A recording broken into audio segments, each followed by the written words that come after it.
Hello, I'm Dr Jodi Richardson, and you're listening to Well, Hello Anxiety, a podcast where we end the struggle with anxiety and build our toolkit of practical skills to thrive. Hello, and welcome back to another episode of the podcast.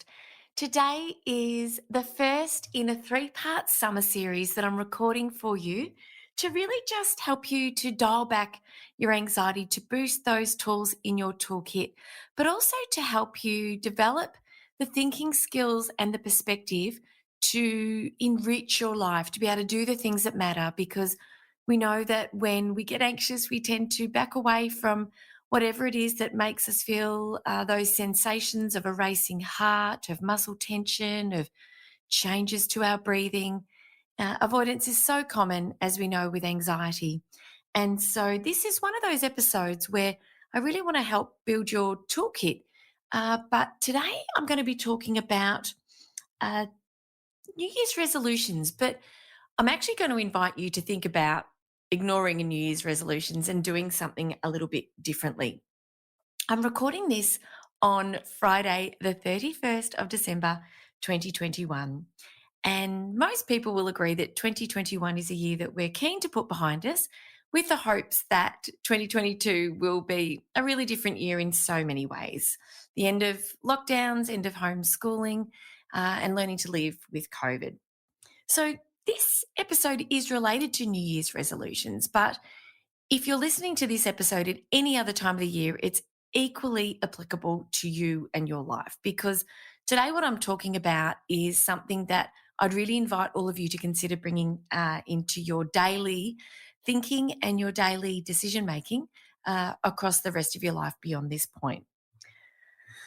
What we know about New Year's resolutions is that most people make them.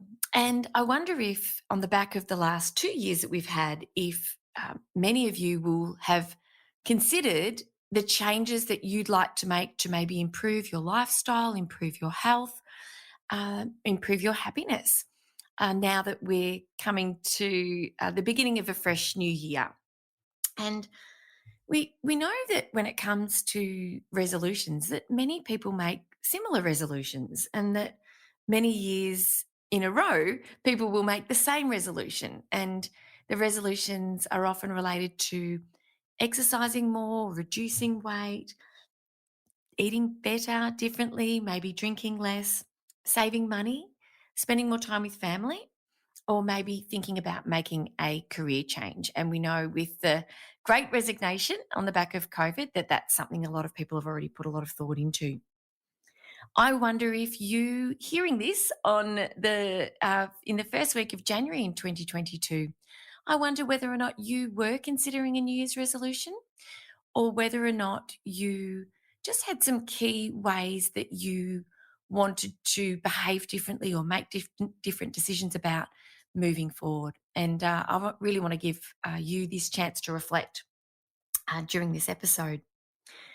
The other thing that we know about New Year's resolutions is that very few maintain their resolution beyond January. And in fact, Strava, which is an app that you can download that maps your movements as you're running or riding or scooting or walking, Strava will tell us that their research shows that pretty much most people have given up on the added exercise in resolution by the 19th of January.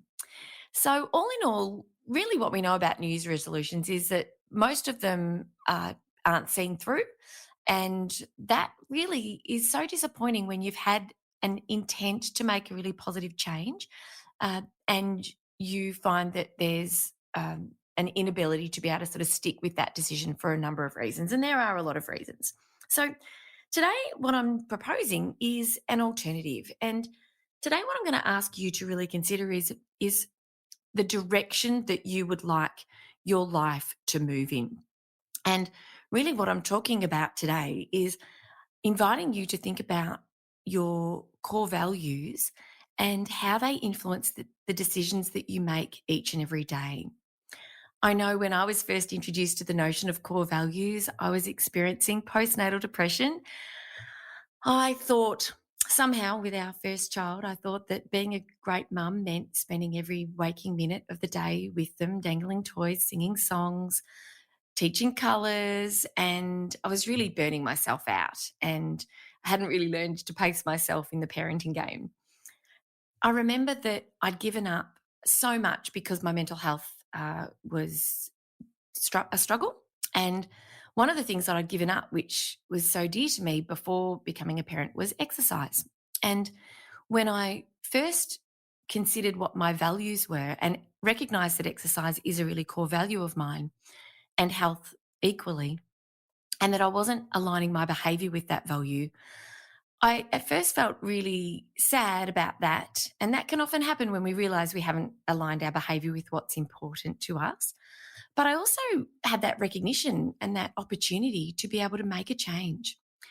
And that very week, I booked myself in back at the gym where I worked many, many years ago when I was at uni and booked our son into the creche. And what I needed to do in order to get back into regular exercise, which was something that was very dear to me, was also accept the difficult feelings that come with having to hand your little bub over to people that you don't know at all or very well, having to withstand the guilt that came over me at not being with him all of the time, as I thought was a great way to move forward as a parent. And those feelings arose, but I was able to recognize them and name them and notice that, yes, they were uncomfortable feelings, but they weren't going to derail me from what I knew was important, because me living by my values and regularly exercising was role modeling and was also obviously enhancing my mental and physical health and really enriching my life. And so I'd really love that for you as well. When we think about resolutions, we're goal setting. Goal setting is important, absolutely, and I'll come to that shortly. But to know what is important to us must always, in my opinion, precede any goals that we set for ourselves. And so, how do we go about doing that? How do we go about working out what is important to us? Well, there are a number of ways that you can do this. One of the exercises that I love to share and have done in workshops before is the 80th birthday speech. And I invite you, no matter where you are, whether or not you're walking or you're driving or wherever you are, to, if you can't do this now, take 5 minutes and set that aside to do this activity. Make a note of your answers and really reflect on what it is that you've written. So the 80th birthday speech goes like this. In an ideal world where you have lived your life as the person that you want to be, what would you hear people saying about you at your 80th birthday? Now, we know that so often, and if you have attended a funeral, as I have on a handful of occasions, that so many incredible things are said about the person who has passed away. And I've often thought, goodness, if only they were here to listen and learn what people think about them and the impact that they've had on the world and the people around them. And yet, so often that's too late. So, the 80th birthday speech gives us a chance to consider what we would hear if people were talking about us when we're celebrating that milestone. So, what I'd like you to do is essentially create two columns. And in the column on the left, I'd like you to write this first question. Who's speaking about you? Maybe one or two people who are close to you and whose opinions you care deeply about. Below that, the next question that you'll be answering in the right-hand column is, what do you stand for? The next question is, what do you mean to the person or people who are speaking about you? What role have you played in their life is the fourth question. And lastly, what have you accomplished? So that's in column one. In column two, your task is to answer each of those questions. I've done this a number of times and I won't go through my answers with you. I don't want to cloud or influence your thinking in any way. But at the end of this exercise, what you will have done is you will have really nailed down and drilled down into what are the things that are really important for you in terms of the way that you behave. That means what you do, what action you take. in the way that you treat other people and in the way that you spend your time and what you're really dedicating your time to doing. Ultimately, what I'm hoping you're able to arrive at is an answer to the question, what lights you up? What lights you up? What makes you feel alive? What makes you feel amazing? And what makes you feel that you are spending your time in ways that are really meaningful and with a sense of purpose? There's a really beautiful quote by Richard Rohr that I'd love to share with you right now. We do not think ourselves into new ways of living. We live ourselves into new ways of thinking. I'm going to read that last line again. We live ourselves into new ways of thinking. I love this. I love this because it's really through our actions that we work out what works for us and what doesn't. And the thing about living by our values is that we can live by our values here and now. Like today, you can start living by your values. Whereas a goal that you've set, perhaps for a New Year's resolution, might be months down the track. And you might be weighed down by the idea that it's going to be tough between now and then, maybe to achieve that goal. Maybe you've broken it down into small, measurable increments. So, when we're learning about our values, really what we're learning and identifying is what's important to us because our values guide us to live each and every day in a way that is in keeping with what brings our life meaning and purpose. And we know that life is difficult. It's a very human experience to have lots of ups and downs in life. We know that it's not normal to be happy all the time. It's human to experience a whole range of human emotions. But what we also know is that when life's hardships come upon us, when we can live by our values, we are able to make better decisions and we're able to still bring moments of joy and experiences into our lives that are meaningful to us, that are important to us, and are moving us in the direction that we really want to move our life in, even when things are difficult. So, if you've done your 80th birthday speech and you've answered those questions, hopefully you've arrived at some of your core values. It might be that you were really trusted and respected. It may be that you have accomplished something that has greatly impacted the lives of others. You may have accomplished something in your life that has had a meaningful and important impact on only a few. Our values are the qualities that in the ways that we want to live our life that we can choose. And you if you're not able to arrive quite at your values through the 80th birthday speech, when you've considered what you mean to the people that have been talking about you, what you've accomplished and what you've stood for, you may prefer to identify your values from a values list or an inventory. Dr. Russ Harris has a brief inventory in his second edition of The Happiness Trap. Brene Brown has a values inventory on her website. And you can Google a values inventory, find a list. Some are short, some are long. Find one that seems appropriate, and you can add in the values that you want in your life or you want to live your life by if they're not listed in the list that you're looking at. If you are going through a list, you could circle and then prioritize the values. And I've done this again a number of times. And one of my values has always been achievement. But after the last 2 years of COVID, really one of the values I'd really like to bring more into the limelight in my life is fun. And that's the reason I took a gamble and joined a brand new basketball team with a whole new group of women, most of whom I didn't know.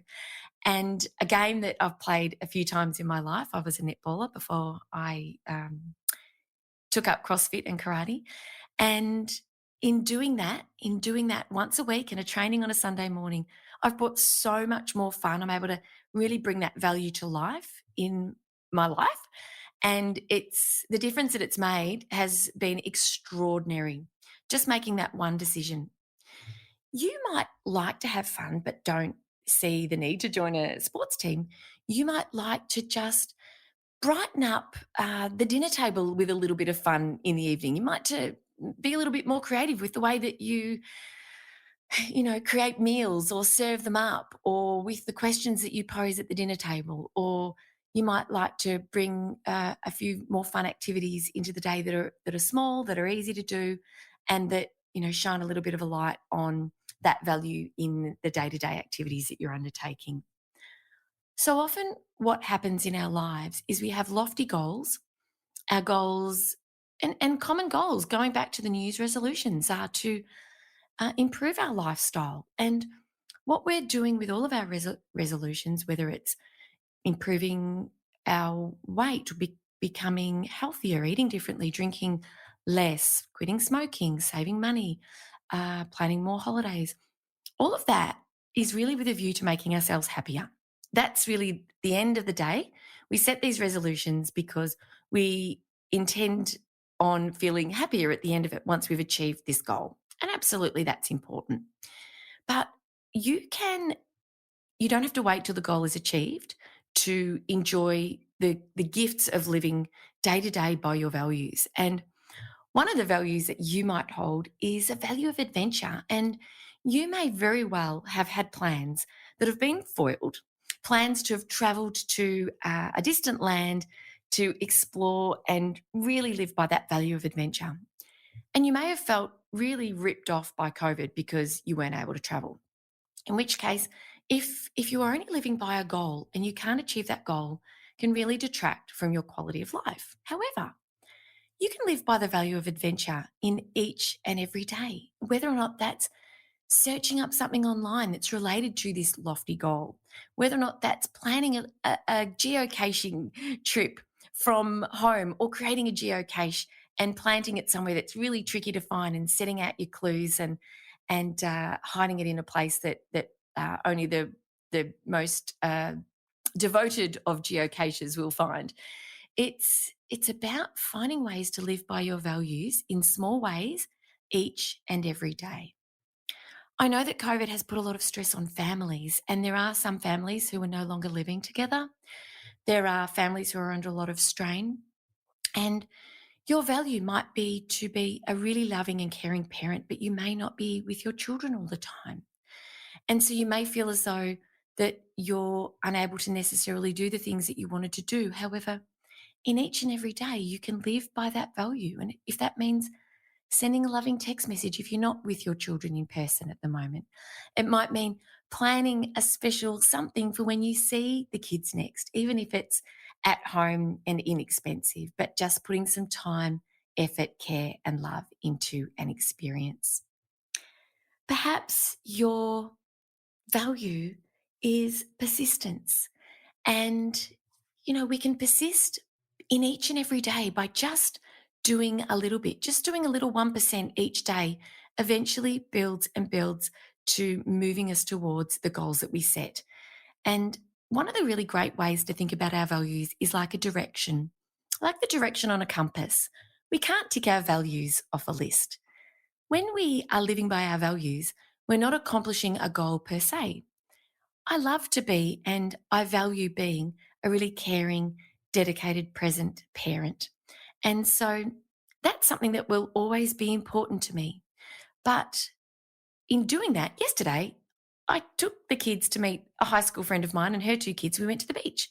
Well, playing on the sand, digging holes, building sandcastles, catching toadies and, putting them in buckets and having a little look before releasing them gently back into the ocean. That was a goal that I could tick off and say, yes, we did do that. But that was in line with my value, which one way to think about it is, if your value is taking you north, along the way in traveling north, you can tick off a lot of destinations, but traveling north is not something that you can tick off your list. So once you've identified your values, and Michael Gross and I wrote about values in Anxious Kids. I wrote again about it in Anxious Mums and have shared some strategies and exercises that you can follow in those books. Once you've identified your values, what comes next is actually then setting your goals. And so one of my values is exercise, as you know. And so my goal for myself is to attend 3 CrossFit classes a week. And this is that obviously that's something that I can tick off my list. Now, that's a lofty goal for some. If you're not somebody who has always loved exercising, then and it's something you'd like to include more of in your life, then I would encourage you to start with 2 minutes of exercise and starting really small. And when we set goals, we want our goals to be SMART goals. Now, this is an acronym you may have come across in the past. When we set SMART goals, they are specific. So specific goal is I would like to do 2 minutes of exercise on the weekdays, Monday through Friday. They need to be measurable. I measure and record that I have achieved this goal each day. Is it achievable? Is 2 minutes achievable, or should I start with one? Is it something that's relevant? Is doing 2 minutes of exercise a day relevant to the value that I'm living by? And last of all, is it something that is time bound, that you are able to put it on a calendar and set a deadline for yourself and tick it off? One of the challenges with goal setting is setting really lofty goals that are so difficult to achieve, and it's hard to maintain the willingness to keep going when you're not able to achieve small successes along the way. So, what I've shared with you today is a very, very different approach to a new year. This is an approach that I encourage you to consider, give it a try, reflect on how it impacts your life, and knowing that when you have identified your values, sometimes there is some pain and difficulty coming to terms with the idea that, oh my goodness, this is something I value dearly, but I haven't been aligning my behavior with that. If you experience that, what I'd love you to do is to really show yourself some self compassion. So, show yourself the compassion that you would show a friend, a dear friend who shared that discomfort and that pain and that distress with you. Once you've identified your values, it makes decision making a whole lot easier each and every day. And it will help you to better and more clearly align your behavior with who you want to be, what you want to stand for, and what it is that you want to accomplish in your life, no matter what that looks like. And so I really do invite you to reconsider New Year's resolutions and think of this as a new approach to decision making and a new approach to living a rich and meaningful life. Because when it comes to anxiety, and even those of you who don't struggle with anxiety, we know that avoidance can really make our lives small. And even just yesterday, I was saying to one of the kids that when we're home and we can eat what we like and drink what we like and put on a jumper if we're cold or put on the air conditioning or a fan if we're hot, we can make ourselves comfortable. Yes, we can do that. But the moment we set outside, we risk being stung by an insect or being a bit chilly or getting a bit hungry if we're not prepared and getting out of our comfort zone. And we know that sometimes anxiety can make a life so small that people cannot bring themselves to leave the home to do the daily things that many of us do take for granted. And you ask a person who's unable to leave the home, who experiences agoraphobia, if somebody they dearly loved was in desperate need of their help and it meant they had to leave the house to help them, that's something that would get a lot of people out the door. Maybe not everyone, but a lot of people would get out the door because of the value and because of what that person understands they really want to stand for. And so what I really ask you to consider now as I finish up this first in the summer series is, what are your values? Please take the time to really drill down and identify them. There's no rush.